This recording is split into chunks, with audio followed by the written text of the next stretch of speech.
Good afternoon. Nenu Aryana. Welcome.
వేరుశనగ పప్పు అంటారు.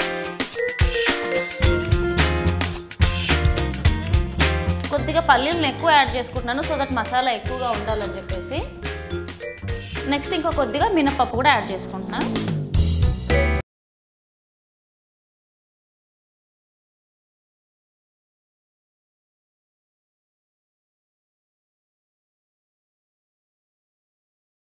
కొద్ది ఫ్లేమ్ పెంచేస్తున్నా.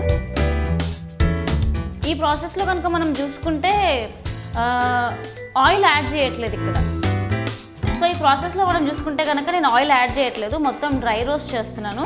సో వన్స్ మొత్తం మంచి ఫ్లేవర్ వచ్చినప్పుడు మనకు అర్థమైపోతుంది అనమాట ఇది మసాలా ప్రిపేర్ అయిపోయిందని చెప్పేసి. దీన్ని మనం ఏం చేస్తామంటే మసాలా మొత్తం ప్రిపేర్ చేసుకొని మిక్సీకి వేసేస్తాం. ఆ తర్వాత మళ్ళీ బెండకాయల్ని తీసుకొని బెండకాయలని కూడా మనం మధ్యలో కొద్దిగా మర్డర్ చేసేసి ఈ ప్రిపేర్ చేసుకున్న మసాలా ఏదైతే ఉందో దాన్ని అందులో స్టఫ్ చేసేస్తాం. చేసేసిన తర్వాత మళ్ళీ షాలోగా ఫ్రై చేసుకుంటూ ఉంటాం అనమాట. అండ్ బెండకాయలు చాలామంది ఇష్టపడరు, జిడ్డు జిడ్డు వగరుగా ఉంటుందని చెప్పి. కానీ బెండకాయల వల్ల చాలా బెనిఫిట్స్ ఉన్నాయని నాకు తెలిసింది. అది తెలిసిన తర్వాత యాక్చువల్లీ నాకు బెండకాయ నచ్చదు, కానీ దాని బెనిఫిట్స్ తెలిసిన తర్వాత బెండకాయ నా ఫేవరెట్ కూడా అయిపోయింది. ఆ బెనిఫిట్స్ ఏంటో నేను మీకు చెప్తాను. సో ఇక్కడ చూసుకుంటే కనుక మసాలా కూడా మొత్తం డ్రై రోస్ట్ అయిపోతుంది, మంచి స్మెల్ వస్తుంది ఇక్కడ. అండ్ పల్లీలు కూడా చూస్తే కనుక కొద్ది బ్రౌన్ అయిపోతున్నాయి. తర్వాత మినప్పప్పు, జీలకర్ర స్మెల్ చాలా బాగా వస్తుంది. ఇప్పుడు నేను ఇందులో కొద్దిగా ఎండుమిర్చిని యాడ్ చేసుకుంటున్నాను. ఒక 2 ఎండుమిర్చి తీసుకుంటున్నా. చట్ చూడండి, నువ్వులు అంతా పైకి ఇట్లా స్ప్లిట్ అవుతున్నాయి. సో ఇక్కడ మసాలా అయిపోయినట్టు నేను కొద్దిగా ఒక 2 ఎండుమిర్చి, కొద్దిగా ఫ్లేవర్ కోసం నేను కొద్దిగా మిరియాలని కూడా యాడ్ చేసుకుంటున్నా. మిరియాలు చాలా తక్కువ యాడ్ చేసుకోవాలి, లేదంటే మొత్తం మసాలాని మిరియాల ఫ్లేవర్ డామినేట్ చేసేస్తుంది. సో కేర్ తీసుకోవాలి.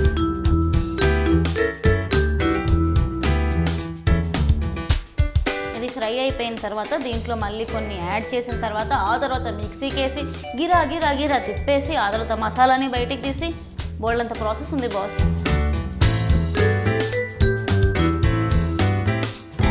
చాలామంది చిన్నపిల్లలు కూడా బెండకాయ తినడం ఇష్టపడరు, ఎందుకంటే జిడ్డుగా ఉంటుందని చెప్పేసి. సో ఇలా మసాలా కర్రీ స్టఫ్ చేసి ఇస్తే కనుక, బాగా ఫ్రై చేసి ఇస్తే క్రిస్పీగా ఇష్టంగా తినేస్తుంటారు. చూడండి మసాలా కూడా ప్రిపేర్ అయిపోయింది అండ్ ఎండుమిర్చి కూడా కలర్ మారిపోతుంది. సో ఇప్పుడు నేను ఫ్లేమ్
మసాలా కర్రీ అన్నాం కాబట్టి బెండకాయకి మసాలా రెడీ అయిపోయింది.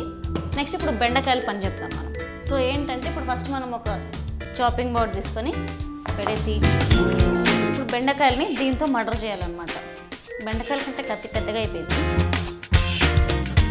సో ఇలా వెనక్కి తీసేసి మధ్యలో ఇలా మర్డర్ చేసుకోవాలి. ఈ కత్తి చాలా పెద్దగా అయిపోయింది నాకు, సో నేను చిన్న కత్తి తీసుకుంటా.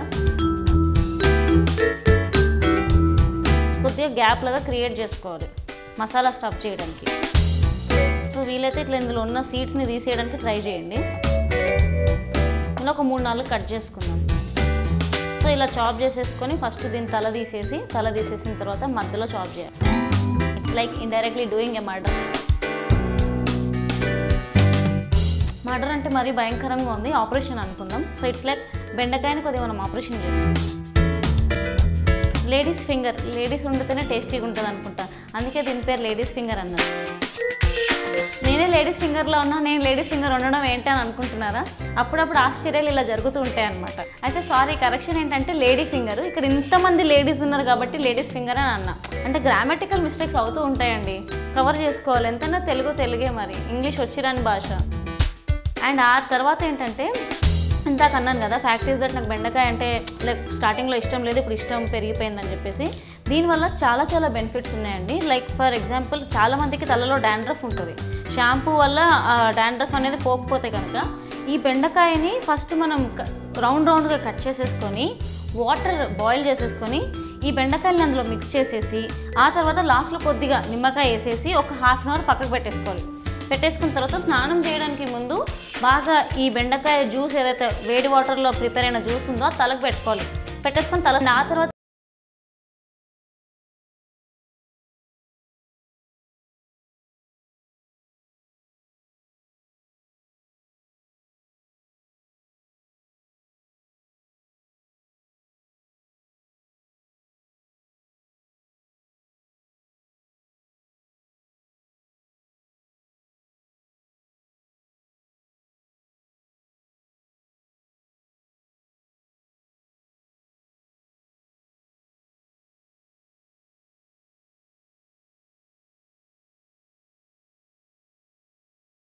ఇది కొద్దిగా ప్యాన్ వేడెక్కుతూ ఉంటుంది చిన్న ఫ్లేమ్ మీద. ఇప్పుడు ఏం చేద్దామంటే మనం మసాలా స్టఫింగ్ చేసేసుకుందాం. ప్రిపేర్ చేసుకున్న మసాలా ఏదైతే ఉందో దాన్ని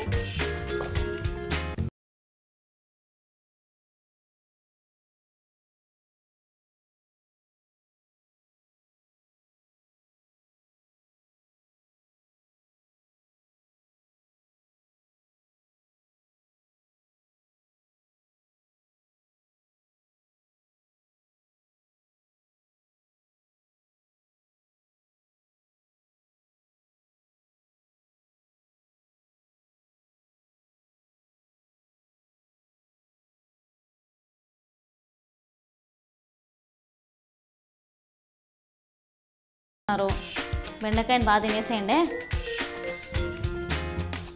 మిగతా అవన్నీ కూడా ఇలా స్టఫ్ చేసుకుంటూ ఉండాలన్నమాట. అండ్ డీప్ ఫ్రై చేస్తే కనుక ప్రాబ్లం ఏంటంటే డీప్ ఫ్రైలో మసాలా బయటకు వచ్చే ఛాన్సెస్ చాలా ఎక్కువగా ఉన్నాయి. సో అందుకే నేను డీప్ ఫ్రై చూస్ చేసుకోలేదు. షాలో ఫ్రై చేస్తే కనుక బెండకాయ ఈజీగా ఫ్రై అయిపోతుంది. తర్వాత మసాలాలు ఆల్రెడీ మనం డ్రై రోస్ట్ చేసేసుకున్నాం కాబట్టి డీప్ ఫ్రై అక్కర్లేదు. అండ్ డీప్ ఫ్రై అంటే అబ్బో ఆయిల్ కొలెస్ట్రాల్ ఎక్కువ ఎందుకండి అంటే ఇందులో మసాలా కూడా ఉందనుకోండి, నా కన్వీనియన్స్ని బట్టి డైలాగ్ అట్లా మార్చుకున్నాను అనమాట. ఇలా స్టఫ్ చేసేస్తాం, మిగతా అని ఇలా స్టఫ్ చేసేసుకుందాం. అండ్ ఇందులో ఆనియన్స్ని కూడా మనం ఏంటంటే రోస్ట్ చేసుకోలేదు. రోస్ట్ చేసుకుంటే కనుక కొద్దిగా ఫ్లేవర్ మారిపోతుంది. కంపల్సరీగా ఆనియన్స్ని మనం పచ్చిగానే చాప్ చేసేసుకొని వేసేసుకోవాలి. సో దట్ ఆ వాటర్ ఇందులో బైండ్ అవ్వడానికి, మసాలా బైండ్ అవ్వడానికి మనకు హెల్ప్ అవుతుంది అనమాట. అండ్ ఆనియన్స్ కంపల్సరీగా వేసుకోవాలి ఇందులో. ఇట్లాంటి రెసిపీస్ ఇంటికి ఎవరైనా స్పెషల్ గెస్ట్ వచ్చినప్పుడు, లేదంటే మా ఇంట్లో స్పెషల్ రెసిపీ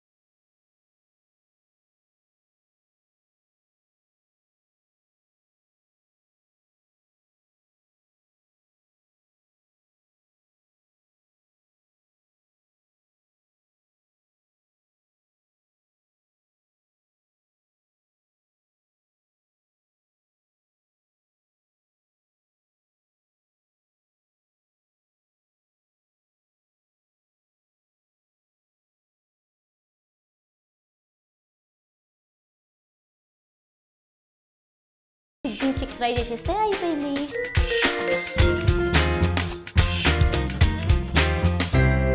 సో ఇలా అన్నీ ఫైనల్గా ఇలా స్టఫ్ చేసేసుకొని రెడీగా పెట్టేసుకోవాలన్నమాట. ఇప్పుడు ఏం చేయాలి అంటే ఆల్రెడీ ప్యాన్ కూడా వేడెక్కిపోయింది కాబట్టి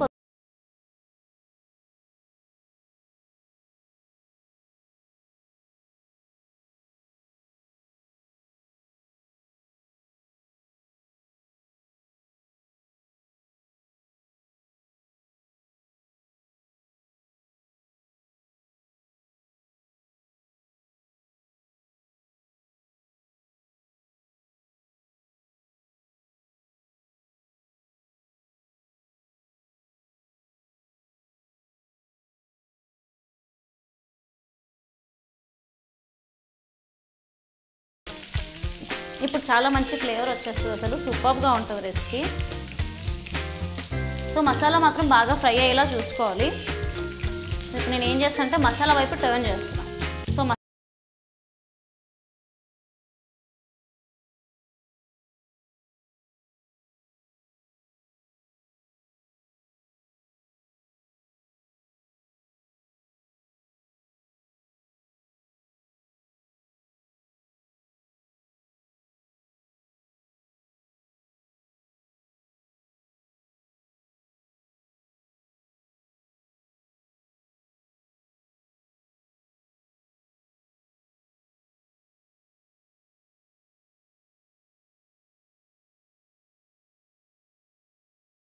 సో నేను టర్న్ చేయడానికి హెల్ప్ ఒక స్పూన్ కూడా తీసుకుంటున్నా.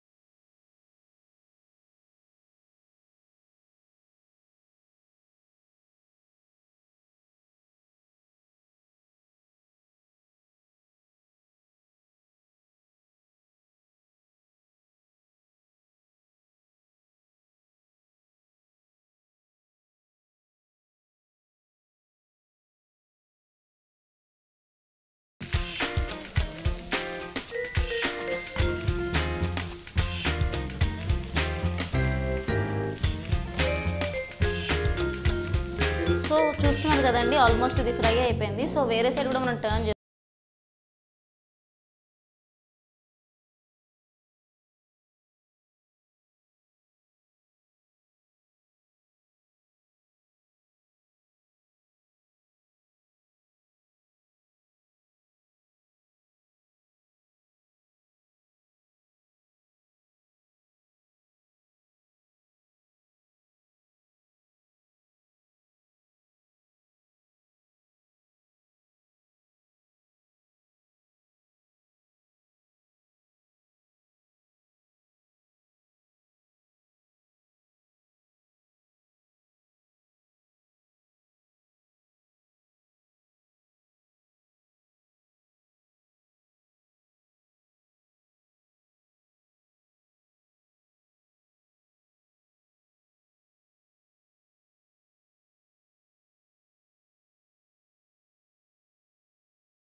అస్సలు మిస్ అవ్వకండి.